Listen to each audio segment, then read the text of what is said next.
I still believe that you might have the best nickname in all of, well, Twitch, pretty much Twitch. And yeah, so Kenya, we are trying to reopen. I guess the country is technically open, but you know, international tourism, that's a different story right now. And today, or actually rather on the weekend, but I only saw it today, Kenya announced that if you're from Switzerland, you can still come for a vacation, but you have to quarantine for 40 days, which is like, yeah, okay, yeah, I guess you don't come then, right? Unless you really want to go like on a, like, if you go on a 3-week vacation, you're gonna have like 7 days on the beach and 2 weeks in a room, and that's not what you want to do. We were just kind of surprised because there's a couple of countries you could put on that list, and maybe Switzerland is one of them, but they only put Switzerland and like a couple others on it, so might as well. Yeah, but what can you do? The only thing why that is annoying to me, because on Friday I put together a really big safari, a really amazing, awesome safari. I talked to the client a lot on the phone and everything, and I got all necessary information from my colleagues in Kenya, and I put it together, I sent it to him, and then basically the very next Monday, Kenya's like, Switzerland, I don't know about that. But yeah, I mean, they do what's necessary in the hope that eventually, like somewhere down the line, somewhere down the road, Kenya's, or not only Kenya, right? Everybody's going to be in a better spot, the entire world, with regards to tourism, because right now tourism, it's not what it used to be. Oh yeah, guess what? International pandemic, biggest crisis of our lifetimes, probably. I guess it's not what it used to be. It's like downplaying it a bit. Hey, Loma Boy, did we play? Oh, you're flying Wales, right? Yeah, I think we played. I don't know whether it was a league or a challenge, but that was like a pretty epic match. But yeah, the thing I'm most excited for is just all the advances that we've been making at the hotel. So while we're probably like losing a ton of money. I mean, everybody is, right? But the way we've transformed and changed the hotel, oh my fucking god. I wonder if I can show it to you somehow. I mean, this is public information, right? This is I'm not showing you any company secrets. Where is it? It's over here. Let me actually show you what has changed in our hotel. This is actually insanely amazing. If you don't care about it, I'm sorry. But I hope that you guys are going to enjoy this, because I'm really proud of what we're doing there. I'm really proud of how we have used this time. How can I show this to you? Is a good way to do it? Let's do it like this. And then I'm going to switch over here. This is going to work, right? So this is our hotel. I'm not gonna give you like the entire 1 hour speech, because I just did that on Facebook like a week or two ago. But this is really, really amazing. So this is where our hotel is located at. This is where we are in all of Africa, like basically on the equator. And yeah, I just feel like that it looks a lot more professional. You don't know how it looked before, so you're just seeing this and you're like, oh yeah, this is like how it looks like on a hotel, right? But this is just like so much more professional than anything we ever did. And I'm just so happy for that, especially because the food is next level. This is our restaurant, Bazaar. And this is actually food. Like when I first saw this, when my colleague sent me this, I was like, oh yeah, nice stock photo. But actually this is what the food at the hotel looks like.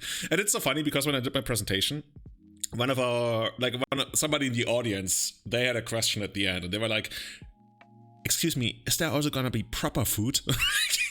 You have a point. And yes, there's also pizza and stuff.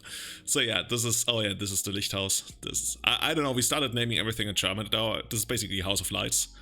And we also have House of Water, which is our spa, and House of Arts, which is our boutique and stuff. So yeah. Oh yeah. Here we got the House of Water and diving and everything. And yeah, I'm just happy that this is super professional now. Super professional.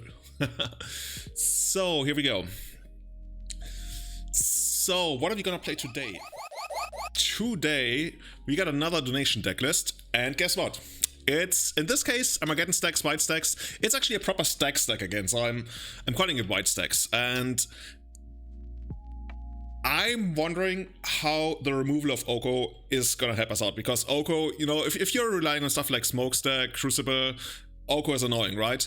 Court of Grace is exciting. I'm really excited to see how this is going to perform. I think if you can get this down by keeping the board somewhat clean and maybe even pair it with, like, you know, humidity or mode, there's a good chance we're just going to take this. Also, there's also, as always, the way to just like Karn them. I've been Karned on turn 2 in the Legacy Showcase Challenge. I was like, I guess I have 7 free hours that I don't need to feel any other way.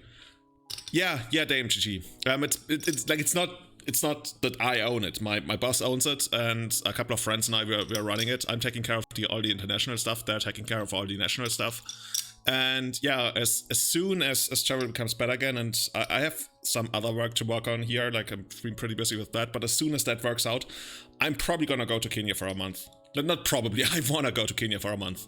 And yeah, I'm really looking forward to that. And if the internet is good enough, I don't know if I can stream from there, because like, yeah, I can't take everything like this down, but I can still produce vlogs and stuff about Kenya. And maybe we can even like host a game of Legacy if I can find a second Legacy deck or something. Yes, one of the Armageddons could definitely be Ravages of War. I remember, did you guys remember 2005, 6-ish, I think, when Ravages of War was the most expensive card in the format? Does anyone remember that? Ravages of War, which is basically Armageddon, but just with a different name from Portal. It used to be the most expensive card in the format. It cost like 125 euros.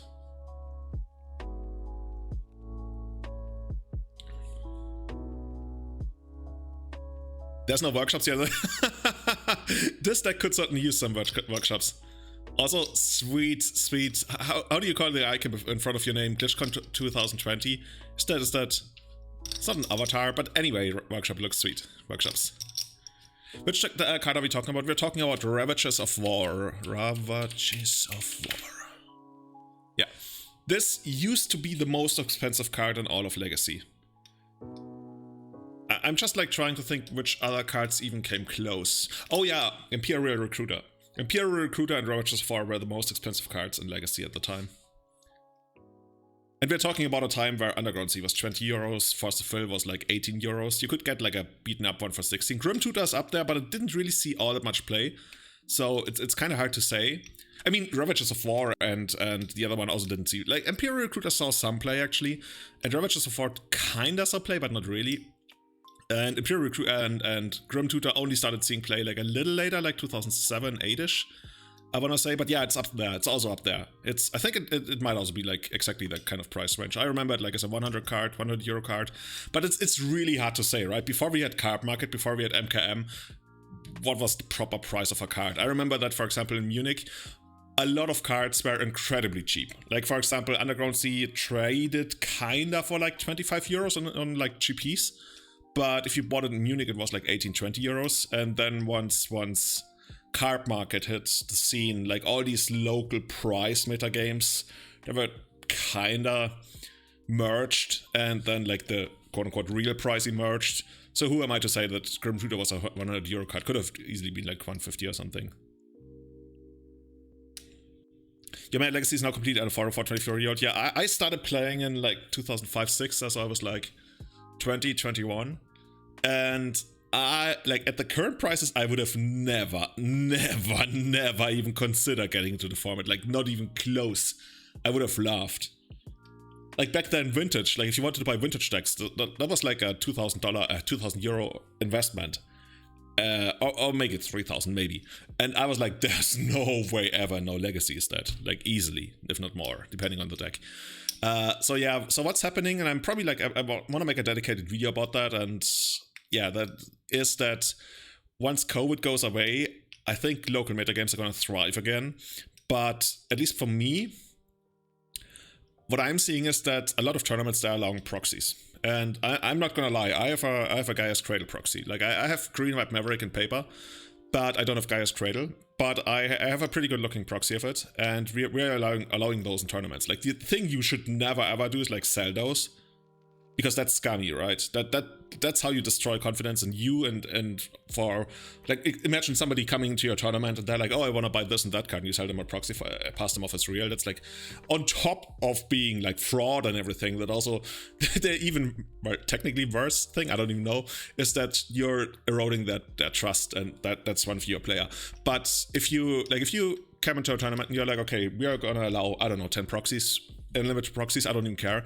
And I've seen that what Calum is doing, and I guess it's not only Calum, but everybody who's running the London Legacy Monthly, and also what from what I've seen, like the local tournaments want to be doing is allowing those proxies.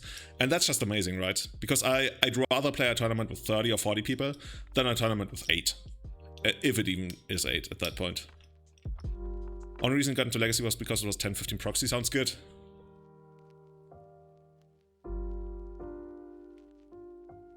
$11 years ago, you paid €150 for a Grim Tutor. See, wow.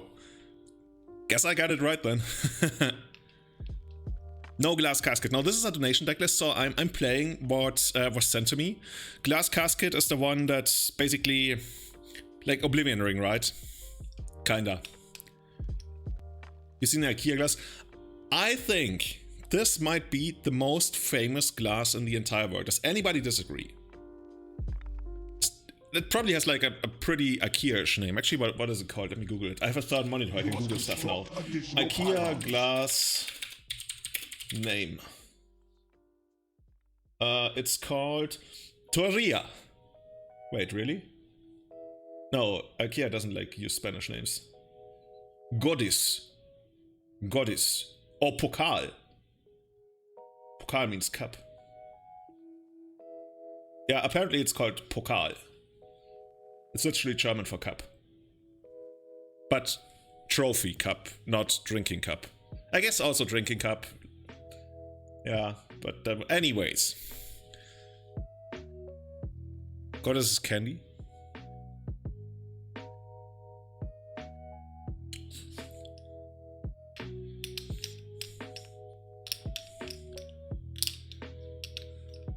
Yeah, you know your sweets. So, for anyone tuning in wondering how this deck works, it needs mana. If you get the mana, you can do a lot of broken stuff. There's lots of sweet interactions. It's basically a tap-out prison deck. I mean, is there any other kind of prison deck other than tap-out? So, we're trying to abuse these lands and Mox Diamond really hard. We're entirely skipping the 1 mana slot. That's why we are like pretty good at running Chalice. And now we have got some really sweet stuff at 3 and 4. For 2 in the main deck, we really only have Defense Grid, which, since we'll probably be able to churn out these rather quickly, is kind of like a force of full check. Unless they wasteland us, in which case we're like, oh damn, we might be out of mana. But this is the general idea. For example, run out Trinity Sphere, turn 1, turn 2, lock them in. Really hard for them to cast Force of Will. Get Crucible, for example, for a Mishra's Factory lock. Also, you have to get better planes. I'm gonna fix that in a minute. And yeah, that's one way you can go about it. We also have Humility and Mode, which basically turns all of the creatures into 1/1s without abilities, while our factory layers, hashtag, is still gonna be a 2/2. So this is king of the board at that point. And also Mode makes it so that if Humility and Mode are in play, nothing can ever attack again, and then we're just gonna win with Karn. That's, I guess, the way to do it. And also, that works really well with Court of Grace, because Court of Grace, if we are the Monarch and we have all of that out, then guess what? Nobody's gonna touch us. We're like queen. Who's the current queen? Elizabeth II? At least for now. I wonder when the monarchy will actually come down. But yeah, we will see. The two outcast, no, not outcast, actually went on their own choice to America. Harry and Meghan, they maybe they're gonna be the renegades to bring down the monarchy. I wouldn't hate that. Anyway, so this is what we're gonna be doing. We have Smokestack, which is probably like the most exciting card in the deck, because we can abuse the way this works by basically stacking both triggers on the upkeep. So there's a trigger for putting a suit count on it, and there's a trigger for sacrificing permanents according to the number of suit counters on it. So since we are smart, allegedly, we either know this or we read about this on the internet. That's how I did it. You stack the sacrifice trigger on top and then the suit counter on the bottom. So you first sacrifice 0 permanents and then you're the counter, and then it's your opponent's turn. So your opponent is always going to be the first one to sacrifice. And how do we keep this up? Well, first of all, we can play more permanents. Also, we get like double permanents like Flagstones. But most importantly, we have Crucible of Words, so we can, you know, keep putting stuff into play. And if we have Flagstones and Smokestack and Crucible, we can even get ahead on land drops. So it's like, it's the world's trashiest exploration effect, I guess. Or most complicated. But it also makes your opponent sacrifice permanents, so there's that. Now, what else do we have? Why is this deck called Armageddon Stacks? Oh, it's in sideboard. So we used to run these in the main deck, or at least this deck used to, on and off. Now it's in the sideboard. It's a way to really screw control decks. Control decks, there's one little trick control decks hate, and that's blowing up all of their lands. And that's what we are gonna do. And hey, Babello, how's it going, man? That's too much into a game. I hope you won. So Armageddon Stax takes out all of their lands in the appropriate matchup. And then, after you've played this, you gotta have a land drop ready. You drop a Tabernacle and all the creatures on their side dies. On their side die. It depends on which kind of deck we're playing. Like, usually Tabernacle is not that good against control, where we do want the Armageddon effect, but it's still a great thing. And also if you have Flagstones and Crucible, it's much easier for us to recover from this.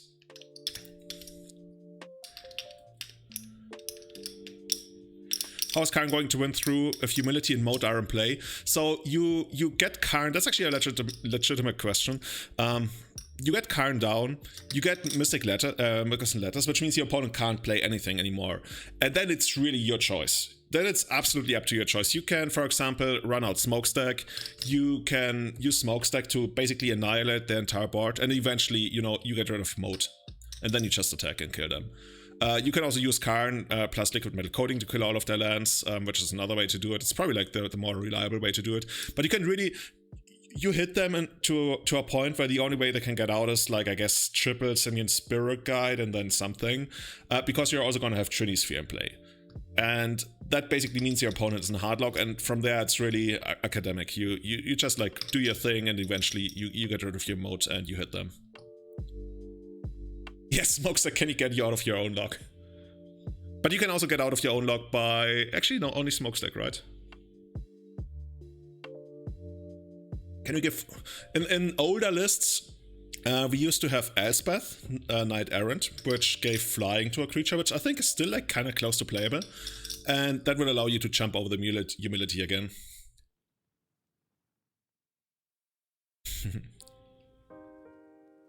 What do you do every time you punt the Stax trigger in a league? I think I've not done that before, but who knows? There's a first time for everything.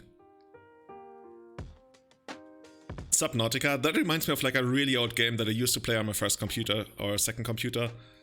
There's a really old game where you like third-person perspective on a submarine, like pretty big polygons, and you're underwater, and you're, oh my god, somebody in chat must know the name of the game. It's you just go around with it's basically GTA underwater in a submarine, without the killing and stuff, and without changing the submarine, because that probably wouldn't work.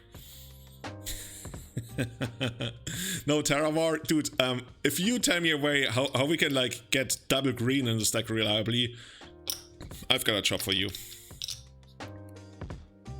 The deck and the clock are not friends. I think it's pretty, like, it's almost a non-issue, I would say. Especially since we can often easily F6 through the opponent's turn. Just Metalbat submarines. No, it was a little bit more you weren't, like, trying to destroy things. Yeah, somebody must know them. That's like old submarine game, third person. I can't remember it. I'm googling it, but all the graphics are way too good. Like, it's really old, but not that old. Like late 90s, I want to say. Yeah, all of these. Like, I'm looking at some on the internet, but those are, like, way too good. Maybe somebody's gonna figure it out. 4 Armageddon, 4 Ravages for Terra War. Yeah, you got ideas. Wait, ITB is going on? Oh yeah, I guess. Okay, let's jump into a league and let's see how this is gonna perform. What has everybody been up to in the new Legacy? What are you playing in the new Legacy? I wanna know. What are your favorite decks in the new Legacy? Which kind of Delver deck is the best Delver deck? There's, I think, Blue, Red, Rock, and Grixis are in contention. You know what I just realized? Nobody ever built Barn Delver.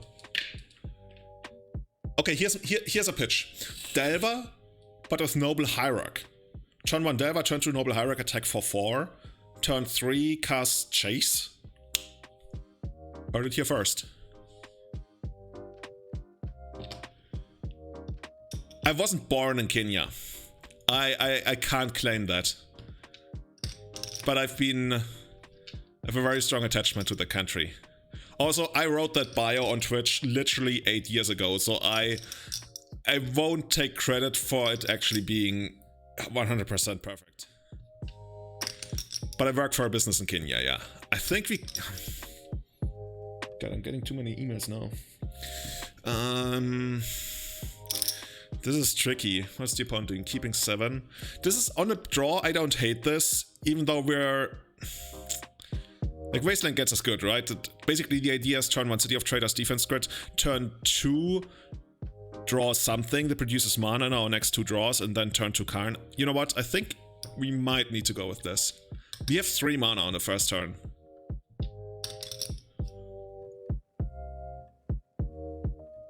Everything with Trinisphere makes you happy. You know what? I have a lot of respect for Trinisphere. I think it's a great card. It teaches people to play Magic. Okay. You know what? Now we're gonna do it like this. This is actually really good. Oh, I like this. I like this. Also, I forgot to add the beautiful planes. But these aren't too bad, right? These are the better ones of the new frame ones. We're gonna do that without the Delver. Oh, you're weak. Your bloodline is weak. Isn't that like a quote from something?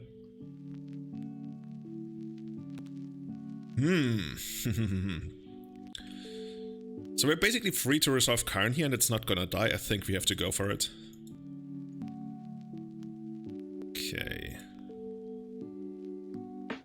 And then we're probably gonna go after the lands, right? I don't hate going for the Crucible, actually. Oh fuck, my poker chips, I just threw them all down. 1, 2, 3, 4. Actually, Crucible works well with smokestacks. And then we can just like plus.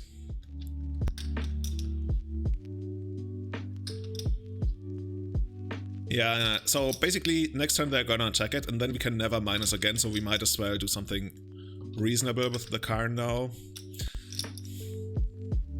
Yeah, it's either gonna be Crucible or it's gonna be Coding, because I think Coding is also pretty sweet.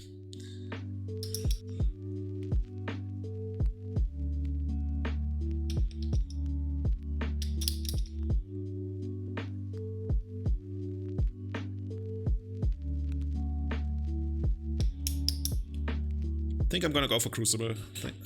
Just feel it's slightly better. I think you could go for either.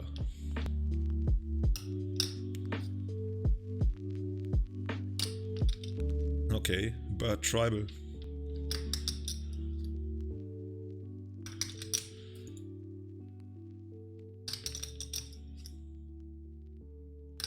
Oh, this is actually gonna be interesting. Okay, cool. Let's do this, and let's see how you're gonna like this. And I guess we're not gonna turn anything into a creature, because this one can't attack, this one would just trade, and Mox Diamond doesn't like being touched. Okay, cool. Dude, I'm in love with Defense Grid already. Can't help it.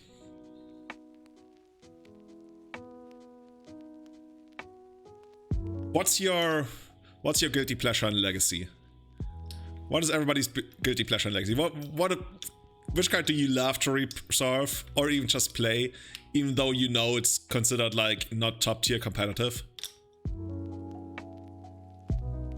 For me, it's probably...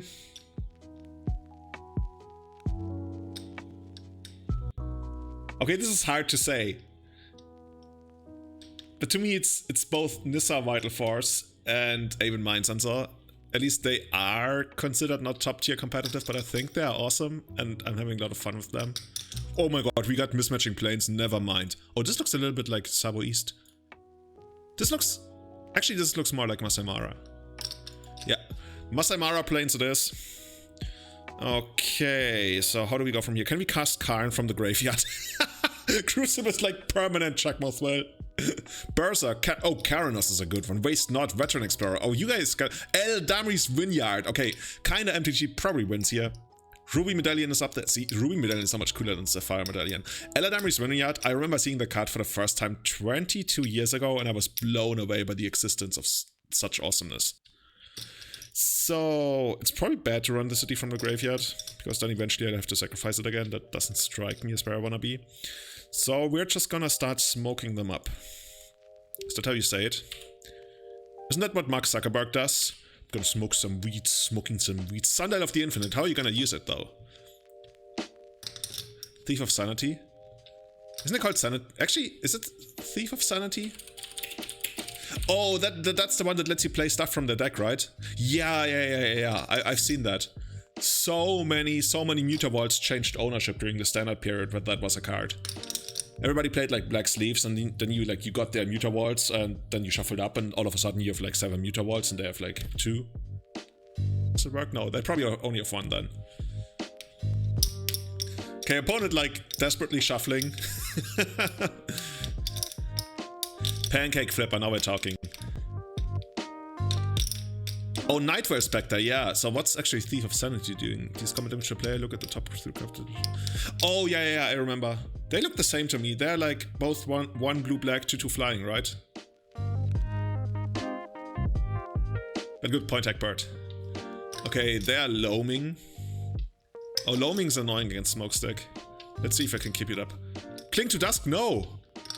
Okay, how much is it to flashback? 4. Okay. Oh, this is actually like a really interesting technical game. I think we can maybe get them with like Smokestack on 2 or something. Basically the same card, pretty much, right? You just need like turn 1 acceleration. Bird. Okay, you may put a suit counter on Smokestack, so this goes to the bottom. This is what we call pro gamer move in the business. And see, and now we're adding the suit counter and oh la la. Okay, cool. So how is it going from here? I think we run out this one. What do we sacrifice next turn? Probably something that doesn't matter. Actually, shouldn't we just like get a second Smokestack in case they destroy the first one? Don't hate that. Maybe that's bad. More smoke. Keep the factories going.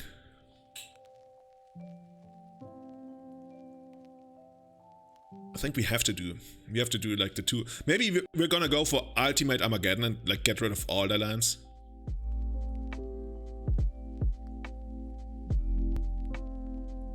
I wonder if they're gonna concede. Unless like they literally need something on this turn. Probably Oko. Oh! Too bad. Okay, something's coming. Ooh, Wasteland. Interesting. Okay. Wasted the factory. That's cool. Okay, now this is actually next level. Now I have to figure. I need Magnus Carlsen to help to walk me through this. I gotta put. Okay. So you may put a suit counter. Like all of that goes to the bottom, right? I may put a suit counter, and then actually, okay, we don't need Magnus Carlsen. We just need. I was gonna say something, but then that person would hate me. I'm sorry. Okay. No, we don't need you, man. How did I draft all these cards? Like they were sent to me in the mail. Okay, so I guess we add 1 here. You know what? We're gonna go for Ultimate Armageddon. Actually, are we? Yes, we are. Always go full Armageddon. Flagstones from the graveyard, and I don't even know. Probably humility, so they can't even like draw extra cards from stuff. I mean, that's not gonna happen anyway. Okay, from here we gotta figure out how we're actually gonna win this game.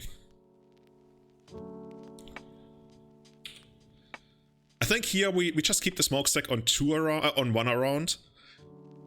So they're gonna be confined to 1 land.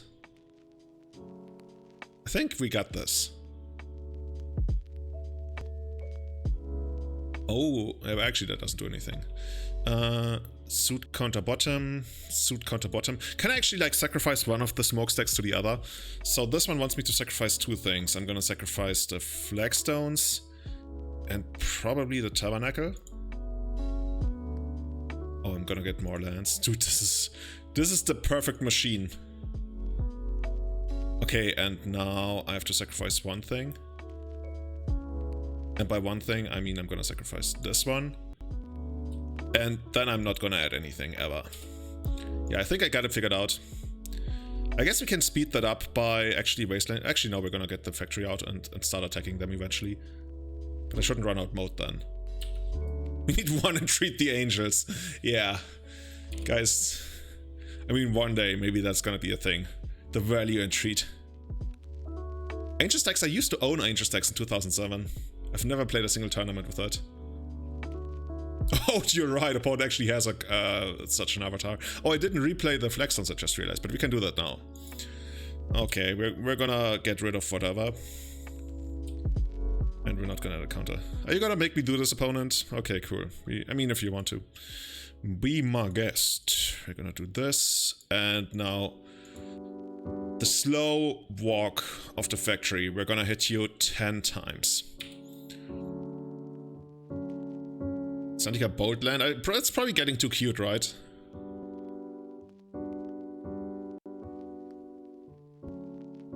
Okay, you have Underground Sea.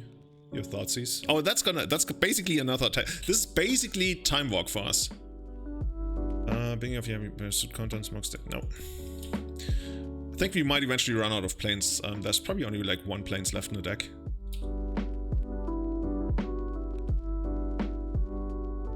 Come on, GG. Just GG. I will do this, yes, sure. And like basically all we need for the actual hard lock is Trinisphere at this point. Use smokestack stability. No, I guess I can auto yield that next time. And here comes La Factoria. So now the flag sounds actually isn't gonna do anything anymore. So what are we gonna get? I mean, Wasteland doesn't do anything. How do I even like ponder about these decisions? It doesn't matter at all. Wait, I'm just send a message. Yeah, I guess.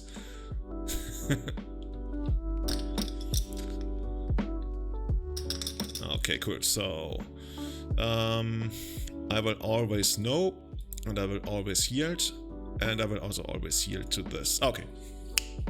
Magic worked. We've demonstrated our loop that isn't really a loop, I guess. So what did we see? We saw a bunch of basics, we saw Loam, we saw Baleful Strixes. Loam could be annoying. Let's see, what would you guys want to bring in? What do you guys want to bring in? So we got like these, like all of these individual cards. Like I could see Armageddon. Maybe or I could see Tormod Script. Just stop recalling Amazing Death as a 100% win percentage. Please subscribe to my Patreon. I'm gonna tell you, if you play this deck, judging by statistics, like we've got some how do you say that? Empiric analysis, and it says that this card is literally gonna win every single game. You don't play Armageddon, not important. Yeah, I'm just wondering, maybe I wanna take out the Tabernacles. Empirical. See, empirical. That's what I want to go for, not empiric. Empiric sounds a little bit like vampiric. What would be empiric tutor? You can calculate based on what has been played thus far what the average mana cost of a magic card is, and then you tutor for exactly that, including like color and everything. That would be really weird. So I can see Tabernacle going out. I can see Mode going out. Like, Humility is already good enough against Uro. I don't care that much. I guess I can keep like one of those, and then we bring in some of these. So I can see like doing it like this or like this. Yeah, there could be some kind of bug control, right? Why does Humility not shrink factory layer things? Yeah, exactly. It's actually quite interesting. I'm gonna get to that once I figured this out. So let's take these out. Maybe just like take all the modes out. Maybe that's crazy. Yeah, mode is not great against them.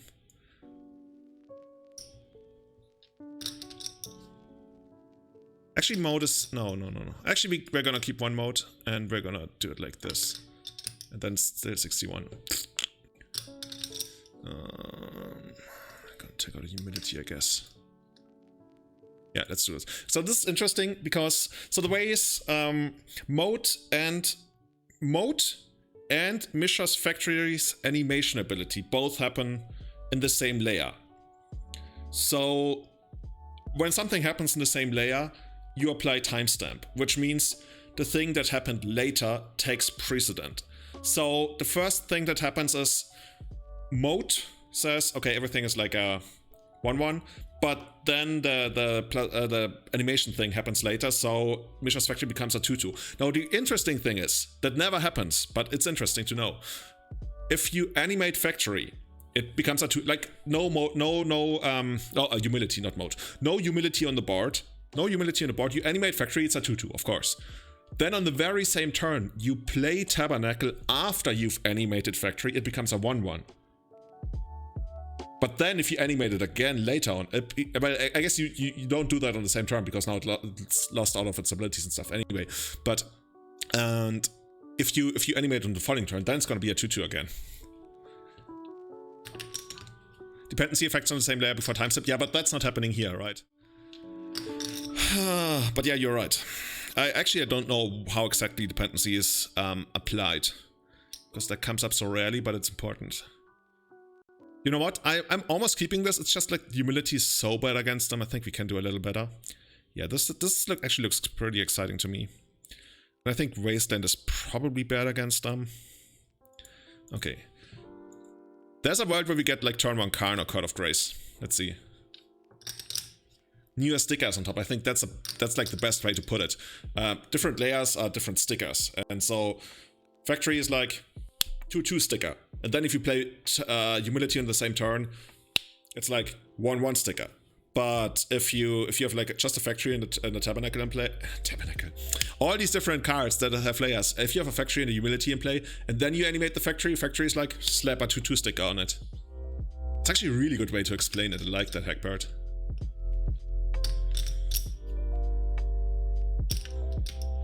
Oh, chains is actually like much easier than people like give it credit for. Like opalescence and humility, now we're talking. But chains is a meme card for allegedly being complicated, but honestly not really being complicated. It's really not complicated. It's just worded in a weird way. Oh, there's a lot of secret text. Apparently. Okay, so the Ponder did shuffle, I like that. Haven't we played against Denim a couple of times when we played these decks? Donation decks? Word of Command is amazing. Word of Command is probably like the most underrated legacy card. If you wanna like buy a card, it might be reserved list and hope it goes up. Get your Word of Command. Okay, now this is interesting. We can like just be the normal guy and run out Ancient Tomb and Karn, but we could also actually no, it doesn't matter. Yeah, we're gonna lose a bunch of life. I was like, oh, maybe we need double white on the next turn, but we can get double white next turn anyway. They must force this, right?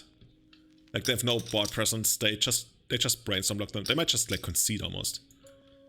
Okay, cool. And now we're gonna slam them with the cards. This is how you do it in America. You take them to court.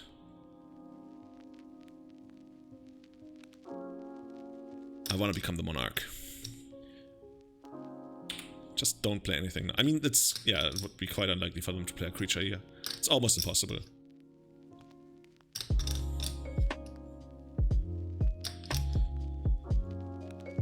Yeah, they could have done it the other way, actually, you're right. You know what?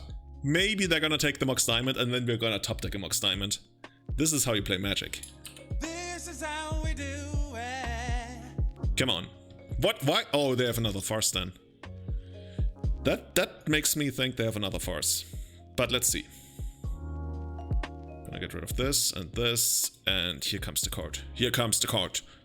German. There's a German song. Hier kommt Kurt. Oh, we're the king. It's good to be the king. Okay, now we're gonna get angels. Is it Robbie Williams? Oh my god! If I play this, it's gonna get muted everywhere. Angels is an amazing music video. Why did we draw an extra card? Oh, because we're the monarch. This is seriously messed up. If you're the monarch, you get to do anything you ever wanted. I'm loving angels instead. Does anybody remember the music video for Angels? It's really great. They have trophy? Thus far, no trophy.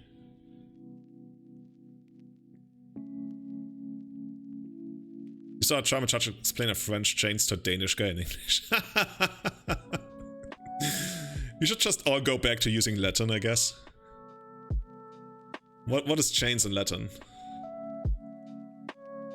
Honestly, I even forgot how to use genitive in Latin. It's oro. Like plural is like orum, arum.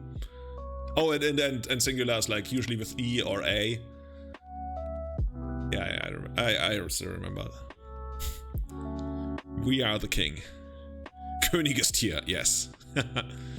So how do we still lose this? This is like the most important thing you gotta ask yourself. How do we still... This is also, by the way, a combo. We get like a creature every turn, like a permanent every turn, and we have Smokestack. This is a hidden discovered combo. This was basically added in a patch. If this was Street Fighter. Or like any other game. So they can like loam all they want, but we're gonna eventually get this to 2. Yeah, Uro, sure. I mean, if you have Uro every turn, that's basically like getting more permanents and stuff, but maybe just like attack them or something. Also, I wouldn't hate like drawing Torment Crypt. Oh god, so how does it... I guess... Yeah, suit counter just goes on the bottom, dude. The rest doesn't matter. We're gonna get another one of those. And now we're gonna not sacrifice anything, but we're gonna add this. Okay, cool. Ooh, another one? Yeah, I mean, yeah, whatever. You can always make gentle sacrifices to the gods of Smokestack. This deck is fun. When you don't have to worry about stupid Dreaded Arcanist, or you don't have to worry about Oko. This deck is actually a lot of fun. Yeah, you know what's my favorite part about Latin? I've probably said this before.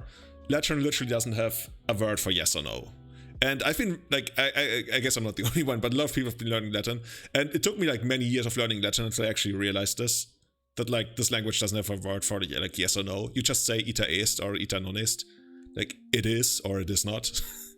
It's very, very, you know, deep. It's like, you go to the cashier at the supermarket and you ask them, hey, do you have, like, green apples? And they say, it is so. It's like, this is the way. Maybe that's a better way. How do you say this is the way in Latin?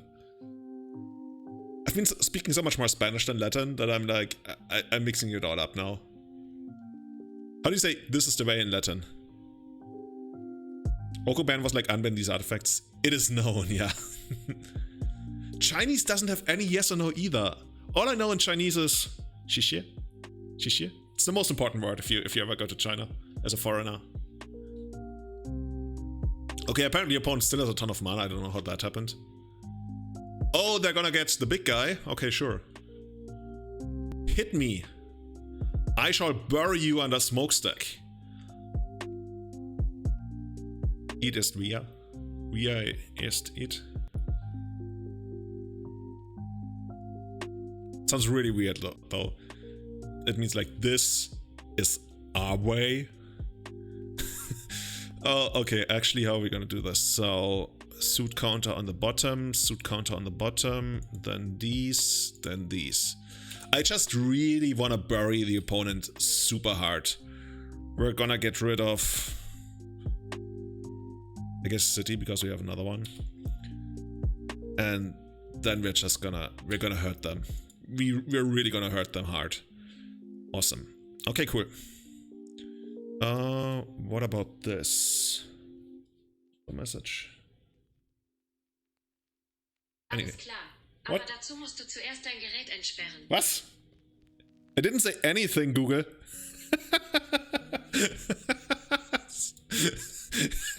What the fuck, man?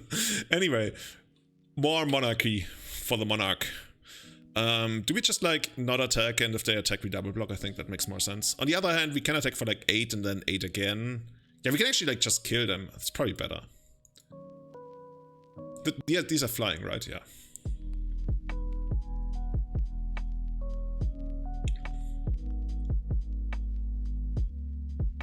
I guess we are... That sounds better. So they have to like sacrifice 3 permanents now. This is gonna be interesting. Also, maybe we should try to not die to Uro. Just realized if I don't block, they become the monarch, but that's... I guess that's... okay.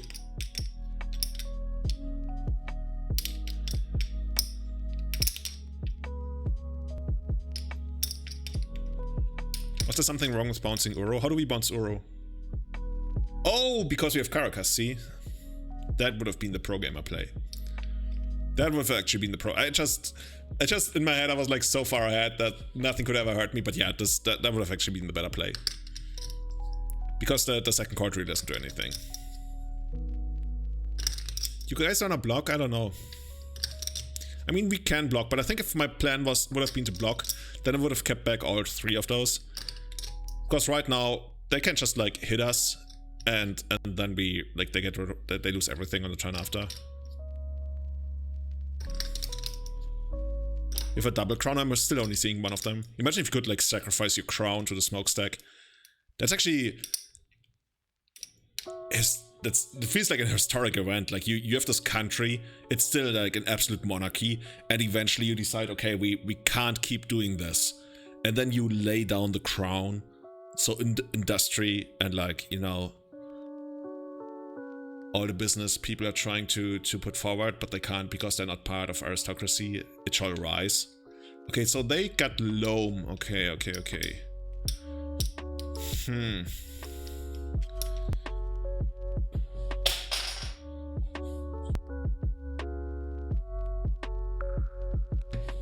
I'm addicted to shuffling my poker chips, but I can't find them. I just dropped one of them. Am I blind? Oh, over there. Come on.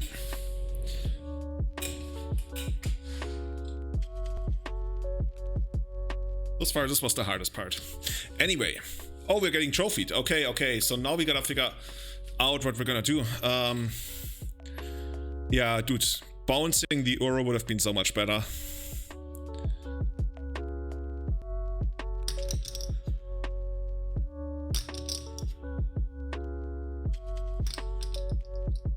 Okay, they get an extra card. Everybody gets an extra card.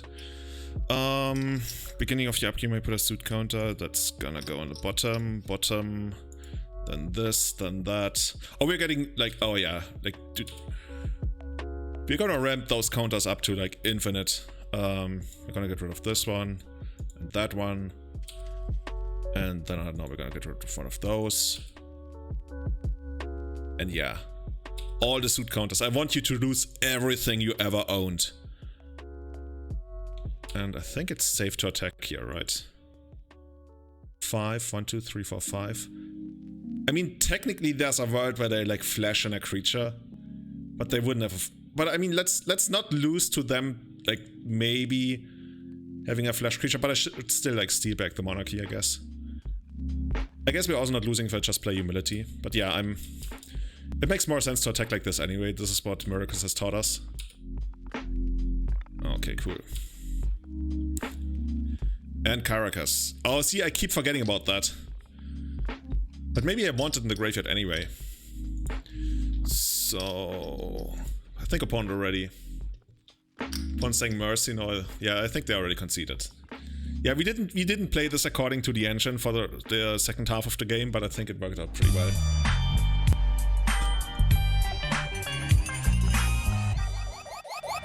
Here we go.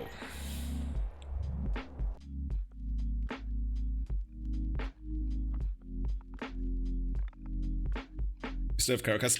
Will I ever remember that this dude is legendary? Like I do in Maverick and stuff, but I wasn't aware of my powers here. So if you were to go to Kenya, what is the animal you want to see the most? If I told you you can go to Kenya and we would go on a safari and you will have like chances of seeing all the animals, but if I could guarantee for you to see one of the animals, which one would you want my guarantee for? Panda?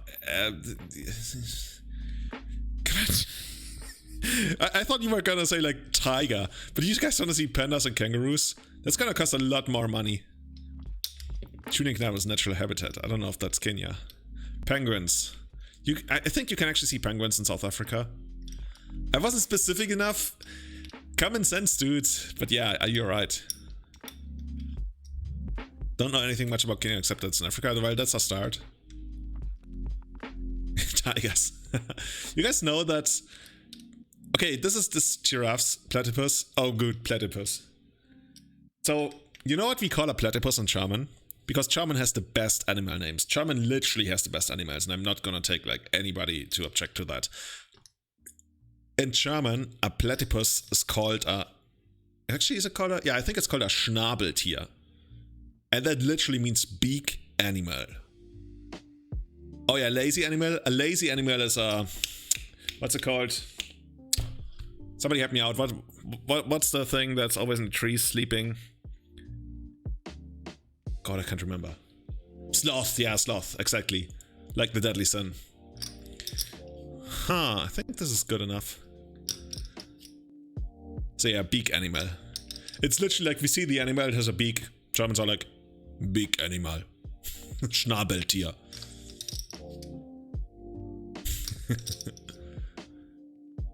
By the way, do you know that there's actually lions living in Asia? Which is like so weird because everybody knows that tigers live in Asia and lions live in Africa. But there actually are lions that live in Asia. But it's like a soup, like... Pon says, hi Julian. Hey, good luck. Oh god, this must look like really weird after I just like played turn 1 chalice. Hey, good luck. Also, I should switch. Any big snakes in Kenya? Not like the really big snakes like anacondas and stuff, I think. But there's bigger-ish snakes, but not like things that people would generally consider big. I mean, the black mamba is pretty long. The black mamba is like 2 meters. And also like pretty dangerous. What the fuck? Oh, they outmoxed us. Is that a thing? Outmoxing?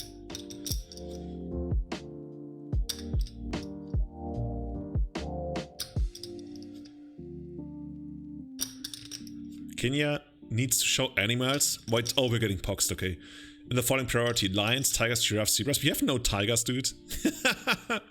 Okay, so what are we gonna get rid of? Probably like mode is probably the worst. Actually, humility is also like horrible against them. And then this is clear. Okay. This is a Mox Diamond game now, apparently. I'm not even sure if we should play the city. Ah! We might lock ourselves in, but maybe they are fucked as well. That's that's the pox way, right? We might hit ourselves, but maybe the other guy loses 1 more arm or something. You might have been lied to, yes. If you can find a tiger in Kenya in the wild, you will probably become one of the most... I don't know if you will become really rich, but you can get a lot of eyes on your content. They have 2 cards, actually 3 cards in hand by now. So yeah, there's lions in Asia. Can somebody tell me where there are lions in Asia? Because it's actually like, it's pretty flavorful. It's like almost right out of a computer game. It's a really, really tiny area in Asia that has lions. It's actually kind of crazy. What the fuck? Okay, this is like worth a screenshot. This is, yeah, I'm actually gonna post this on Twitter. Construct additional pylons. Siberia? No. Yeah, Siberia is tigers. It's tigers, yeah.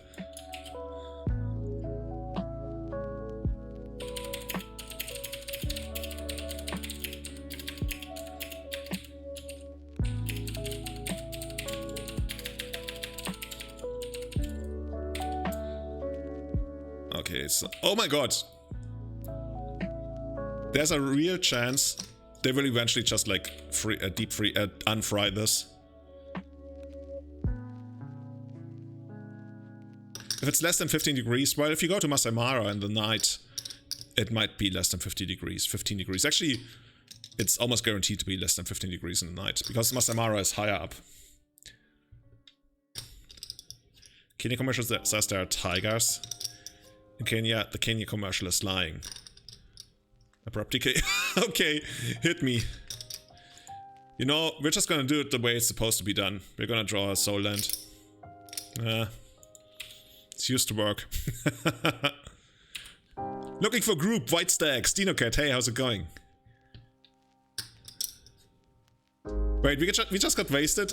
What is this game? Is this really the win condition? Like unfreeze this? Okay, we're gonna try again.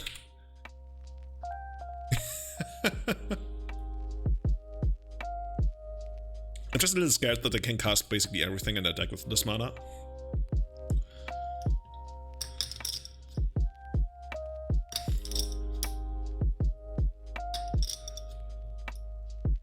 Okay, we're getting there. What's more likely to happen? Us drawing another land or they unfreezing the Dark Depth? Dude, Karn is probably like insane against them. Unless they have trophy and stuff.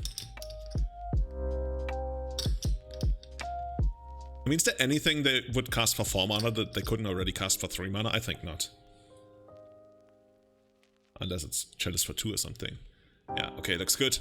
Looks good. Another land. Do we run this out just eventually it's gonna be smokestack fodder? Like, I don't hate it actually.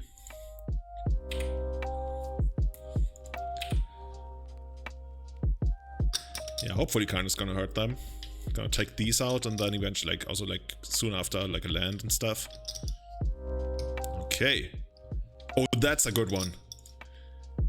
This is a powerful card. I don't know if you've seen it before, but this is a very powerful card. I wonder if I should just like randomly keep Wasteland around.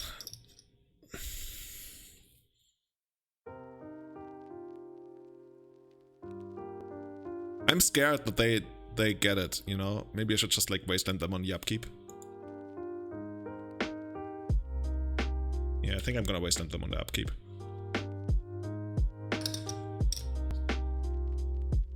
Waste green to keep decay. Well, they already have like green with Mox Diamond and stuff.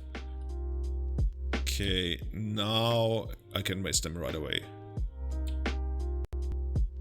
Actually, should I still do that? Like, I can wait a turn and hope they don't hit anything and then have a guaranteed Karn. I don't hate that.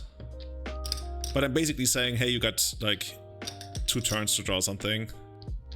Yeah, crop rotation is not happening.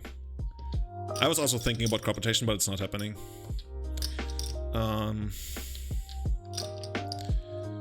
We play a lot of lands though, so like I can wait. But on the other hand, I think they also lost the Thespian stage already. Nah, but I should do this. I should do this and then just hit another land.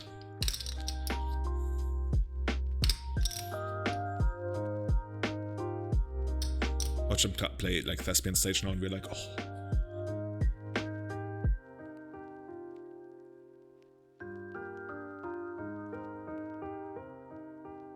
Okay, and here's the land. Yeah, this is how you play Magic, apparently. Allegedly. And let's get this bad boy down. I mean, if they have a trophy, so be it. Okay, this is looking good. I can even, like, just turn off one of their lands for a turn. Oh no, I can't because it's not a thing yet. Okay, I think at this point, yeah, I might just, like, do this. And then we are gonna hit them with the... Well, it doesn't even matter all that much, right? What's gonna be better in the long run if they get rid of Karn? Probably Crucible. Let's try this. I can kill the Mox, but that's not worth it to me. Like, even if they remove the Karn, like, which would be the scenario where you want to hit the Mox, I'd still rather downtick and get the Crucible. It looks like they're gonna remove the Karn, right? Oh, but they can't cast it because you have Trinisphere and no extra land. And now it looks like they're never gonna cast anything ever again. Here we go. Yeah, this is a concession, right? I can't click anything, that probably means concession. Dude, Pox.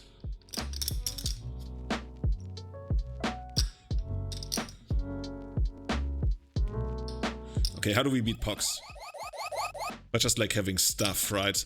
The best way to beat Pox is literally just having stuff. Is this doing anything like for Pox? Like, technically, if they play with the Shadow, you know, the Shadow that comes back from the graveyard, like, it's the only creature, technically. But that's asking for a lot. Armageddon is horrible. So Spyglass and Thomas Crypt are only real sideboard cards, and none of them really do anything, right?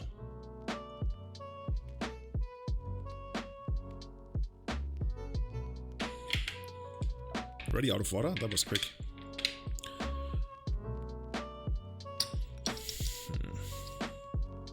I kind of want to get myself to sideboard something, but there's really nothing I want to sideboard. But then again, like, Humility and Moat are really bad against them. So at least we can bring these ones in. And I guess humility is also okay, like basically it's the same thing as spyglass. You're trying to stop Mario at large. I think that's actually probably like decent. I think we're gonna ship this.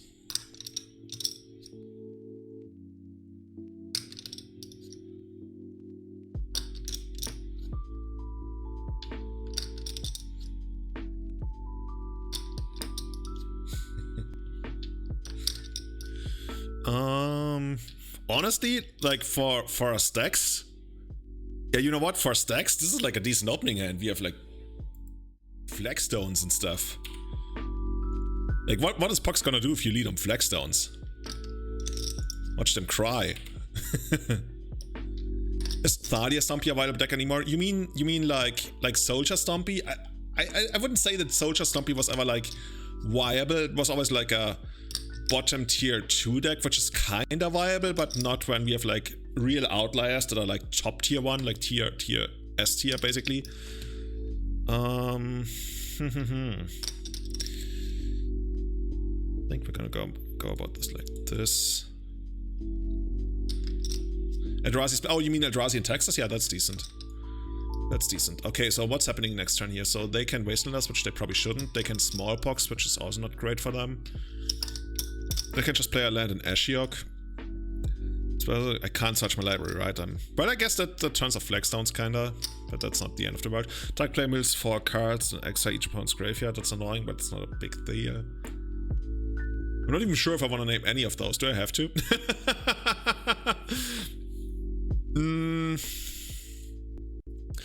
So how are they gonna stop us from making Karn next turn? I guess they can like Smallpox.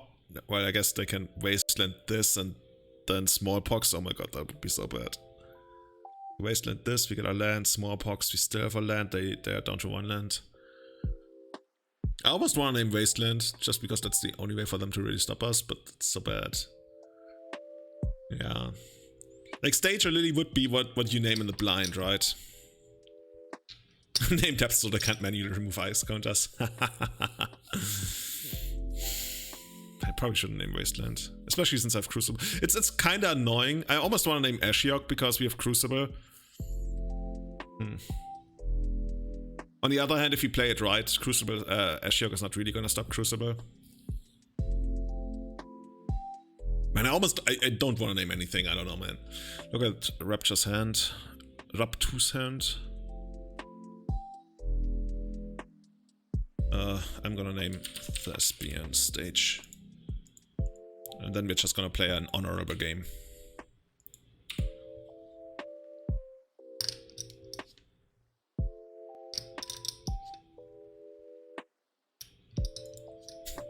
Says the guy with like smokestack, humility, all of those things. Yeah, let's play an honorable game. I've already been called out and not being honorable by Brian Cook on Twitter. So, what they get down? They get the forest down. And that's probably Ashiok. Okay, sure. Okay. You have a Planeswalker? I'm gonna get a Planeswalker, right? That's how it works.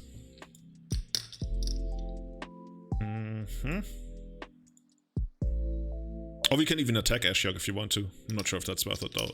Especially since now Smallpox would actually take away the Sprigglers if we did that. We are probably just gonna minus.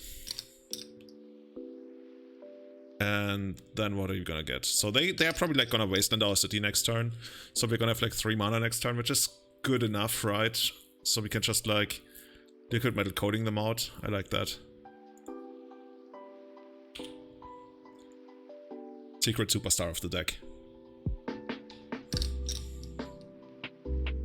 By the way, is the music level good? I put in a compressor a while ago that basically makes the music a little bit more quiet whenever I'm speaking. Super far tech, super gosu tech. You guys actually know what gosu means? I just like rediscovered the word. I love the word. Okay, we're gonna discard something and it's probably gonna be... Jesus. Well, so we can't search our library, right? That's the deal. Cost to control search library. So after we sacrifice something, they are probably gonna wasteland our city. So next turn we're gonna have like 2 mana, which is good enough for liquid metal coating. Yeah, whatever, dude. Like no Trini Sphere for me.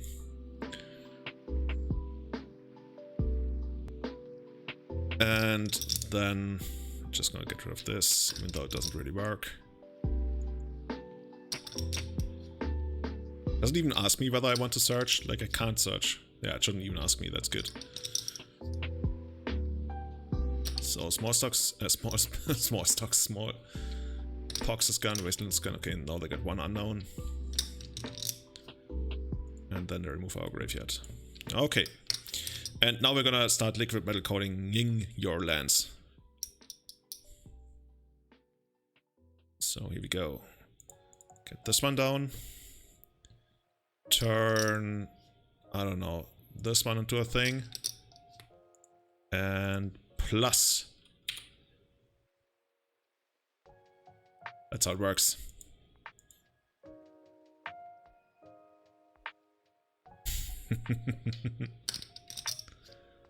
Oh, it gets drowned out by the poker chips? I didn't even notice. Okay, we're gonna put the poker chips away. This is a poker-free stream now. Living Wish. Okay. Hit me. What is your dying wish? Vampire Hex Match. Actually, that could be a thing. So Peatland is gone. So I gotta go hard after that black mana, right? That's how it works. Maybe they're gonna mill me out. Is that crazy to think? So black mana.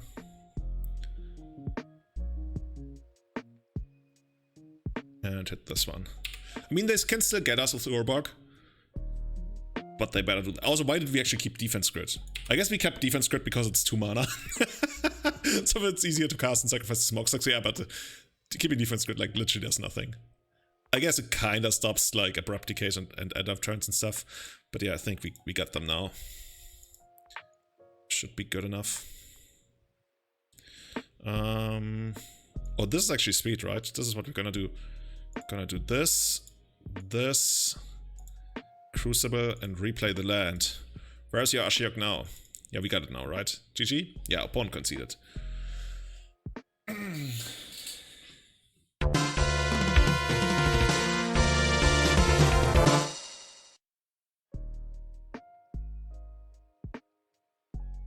Let's go! Super Mario 5-0. Oh, here's the next match. Here comes a new challenger.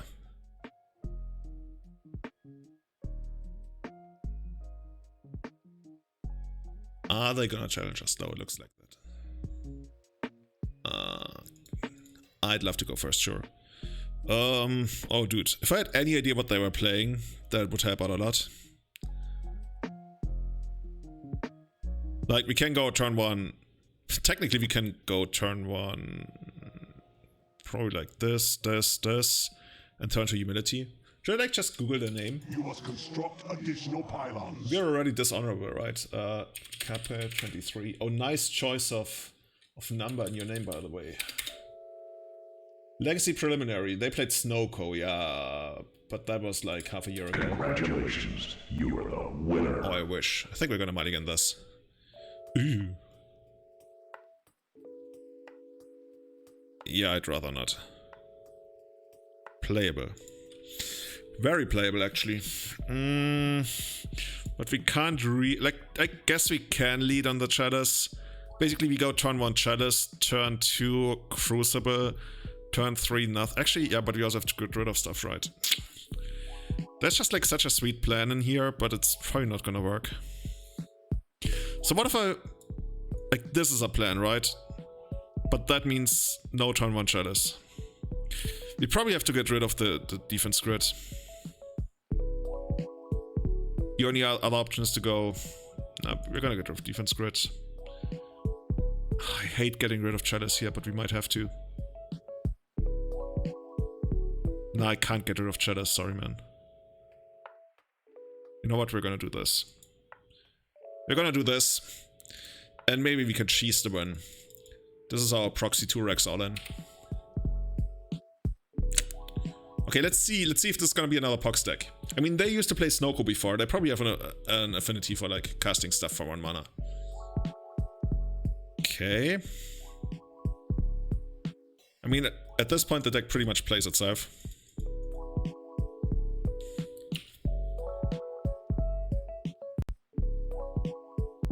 The Crystal Flagstone Sky. Yeah, I'm so sorry, Kevin. I'm not. Okay, what's gonna... Days. Probably days, right? Oh, are we delving? Are we delvering? Magic teaches you both good and bad English. It's like not show and told, it's show and telled. Because you have to spell the card right. So in your Star City Games article, the auto card fetcher will fetch it.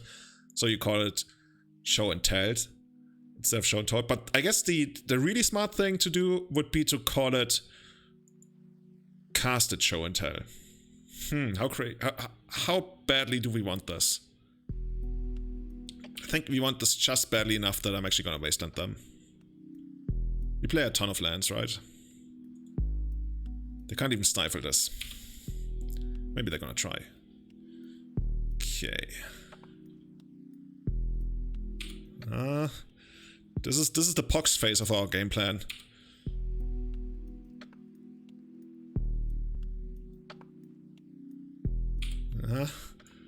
Pox is still strong with us. Ugh. Probably not something you want to say in these times.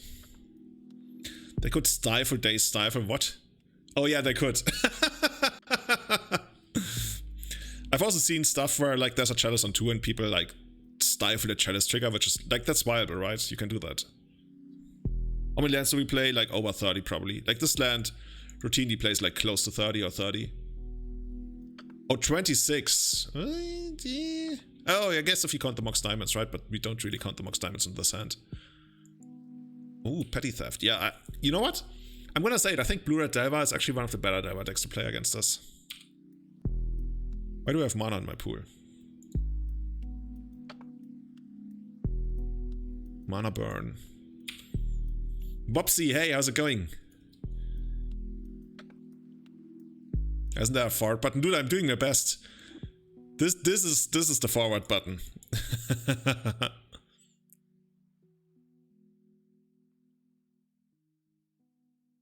At this point, we gotta hit. Like, we gotta hit runner, and probably runner afterwards. Not sure this is a game we can still win. Okay, this is the first runner.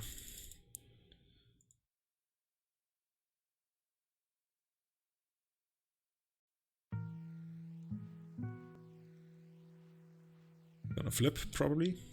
Wait, didn't flip, but they also didn't shuffle. Oh, they did shuffle. Okay, never mind. Yeah. It's kind of sad how they do this, just to like pump the Monastery Mentor, but I mean it makes sense, right? If they just want to kill us as quickly as possible and they think this is not the kind of game where they're gonna find another Brazen Borrower to get rid of this. And now there's an end of turn Brazen Borrower coming down. We might actually be just like almost dead next turn. Yeah, and now even if we... I guess we might see without this flips.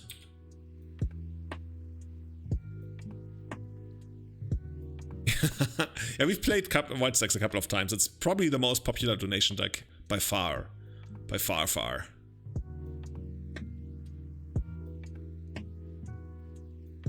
Tomorrow I might play Dredge. It's interesting, the white version of Simian Spirit Guide, there's an argument to be made for like Soldier Spirit Guide, but honestly could also be like Human Spirit Guide, even though I guess the idea of a Spirit Guide is that it's not human. So it's like Human Spirit Guide, Soldier Spirit Guide. What's like Cleric Spirit Guide? But Cleric is more like a chop, and usually they have like... They don't use chops for the Spirit Guides. Spirit Guide, yeah. Core, honestly, I like Core Spirit Guide the most. Or Angel Spirit Guide. Spirit Guide would be something. It would probably like be really interesting. What's actually the charm name of Elfish Spirit Guide? Elfischer Geisterhelfer or something? I'm pretty sure like it's a really weird name for Elfish Spirit Guide. Yeah, I'm pretty sure, like for example, Simian Spirit Guide. I'm pretty sure it's like Affen Geisterhelfer, which is like insane. What is it? It's fucking Affen Geisterhelfer, which it basically means ape ghost helper. Add Ghost Assistant. Okay, so this is the actual test of strength now. How do we beat Blue Red Delver?